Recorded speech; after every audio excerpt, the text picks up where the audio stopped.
Y en ese proceso de renovación actúan dos fuerzas. Por un lado, la fuerza ascendente y por otro lado, la fuerza viscosa o la fuerza descendente que, digamos, evita de que ese proceso se desarrolle más rápido. Ambas fuerzas, las fuerzas de fricción y las fuerzas de flotación, o también puede ser las fuerzas viscosas, las podemos relacionar, porque al final son fuerzas que tienen una magnitud. Si yo relaciono las fuerzas de flotación del fluido con las fuerzas de fricción del fluido, a eso le llamamos el número de Grasov. Es un número dimensional que me permite relacionar dos fuerzas que están presentes en los procesos de convección natural. La fuerza de flotación del fluido con la fuerza de fricción o las fuerzas viscosas a las cuales está sometido el fluido cuando se está produciendo esta renovación del fluido. Esto se da en procesos de convección natural. Si se sustituye estas fuerzas de flotación y de fricción, al final se llega a este resultado, que el número de Grasov es igual a todo este término. ¿Qué cosa es G? Pues la constante de gravedad. ¿Qué cosa es beta? Es el coeficiente de expansión volumétrica del fluido. Y bueno, la temperatura de la placa caliente, la temperatura del seno del fluido frío. L es una longitud característica. Nu es esta difusividad molecular de cantidad de movimiento. O sea, la viscosidad sobre la densidad, eso es nu. Y aquí está el coeficiente de expansión volumétrica que es igual a todo esto. Ahora, muchas veces, simplemente a veces por aproximación se asume que esto es constante.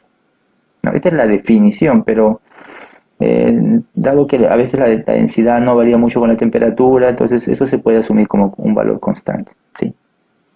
Entonces, a partir de toda esa información, uno puede determinar el número de Grasov. ¿Y para qué me sirve el número de Grasov? Pues el número de Grasov te da una idea de cómo se están comportando esto. ¿Quién está prevaleciendo?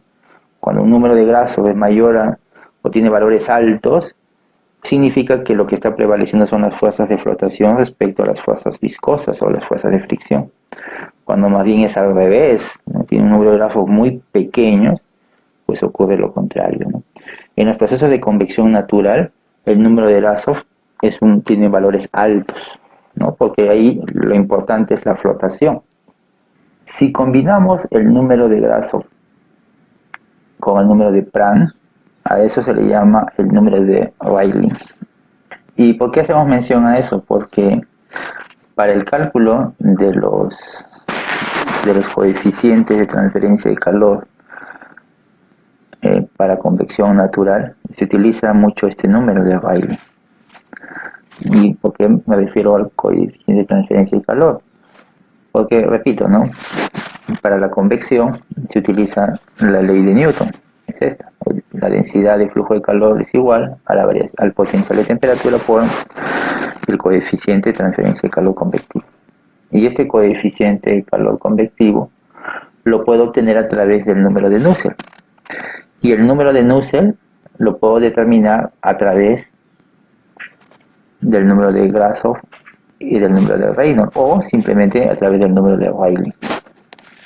Es decir, existen modelos empíricos, ecuaciones empíricas para poder determinar el número de Nusselt en función al número de Grasov y al número de Prandtl,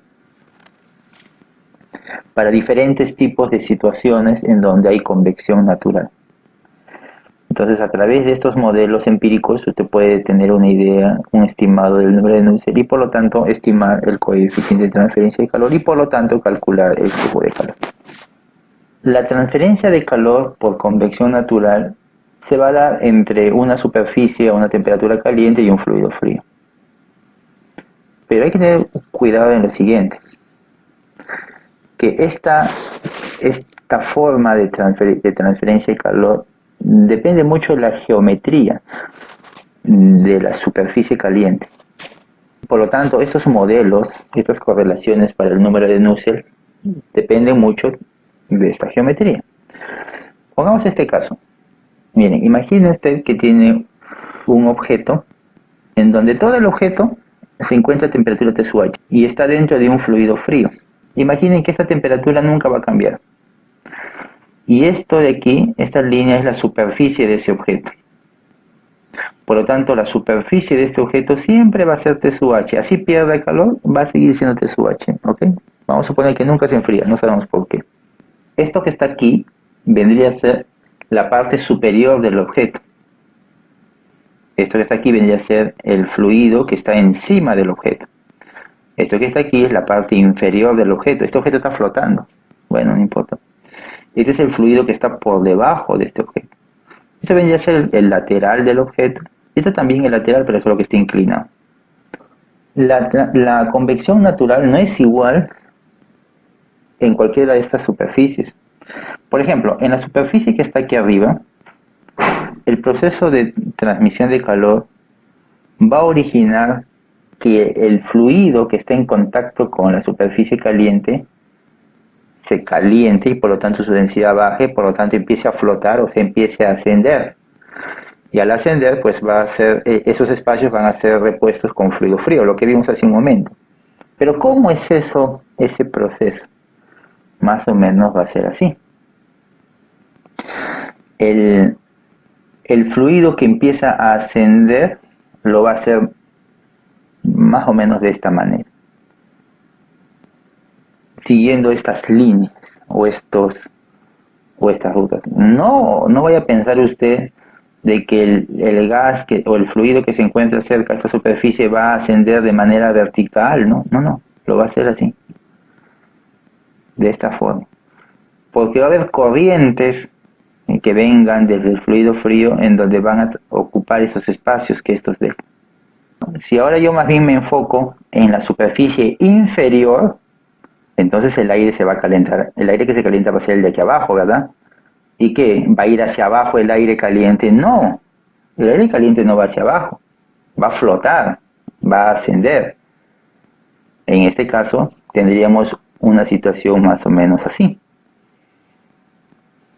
en donde las corrientes de aire caliente empezarían a seguir esa trayectoria y las corrientes de aire frío empezarían a ocupar esos espacios. Esas diferencias en esas líneas de corriente van a influir en los mecanismos de transferencia de calor. No es igual la velocidad de transferencia de calor cuando tengo una distribución de masas de aire caliente y frío de esta forma o la que vimos hace un momento. Por lo tanto, estos modelos que ustedes observan acá no son iguales para una superficie caliente con aire frío encima a una superficie caliente con aire frío abajo. No es igual, porque tienen diferente forma en donde las corrientes de aire se están desplazando.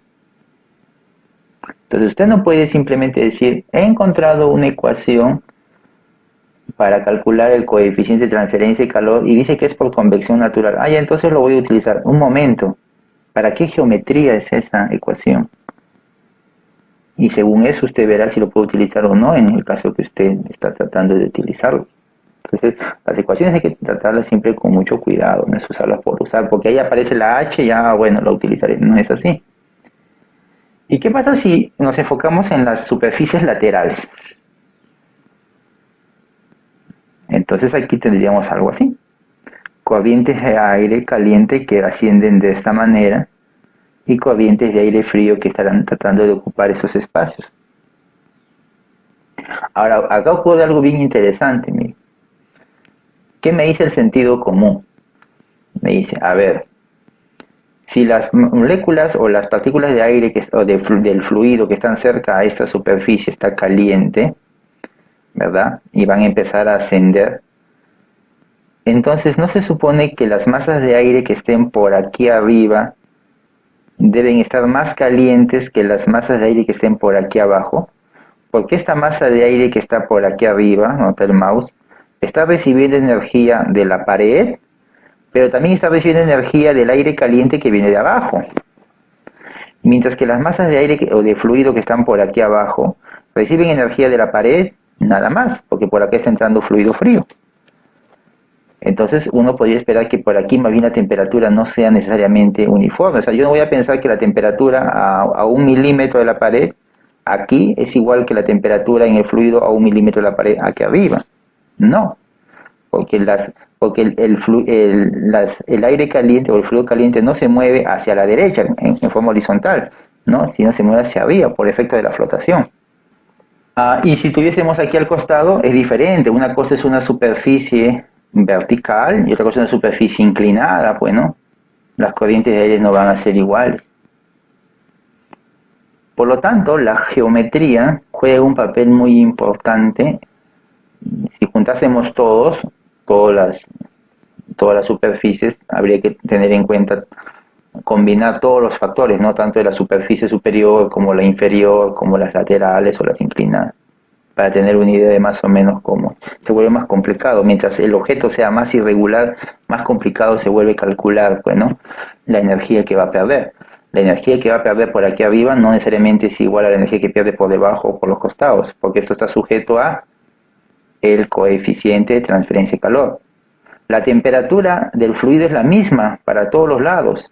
La temperatura del objeto caliente es la misma para todos los lados, o sea que este delta T es el mismo. Entonces, ¿el flujo de calor es el mismo? No, porque el H cambia. Este H es diferente aquí, aquí, aquí, aquí. ¿Cómo son estas expresiones, esas ecuaciones empíricas que me permiten calcular el número de Nusselt según la geometría? Existen muchas correlaciones, constantemente se publican modelos, pero hay algunos que ya son, digamos, clásicos y que generalmente se suelen utilizar con bastante confianza porque son bastante certeras.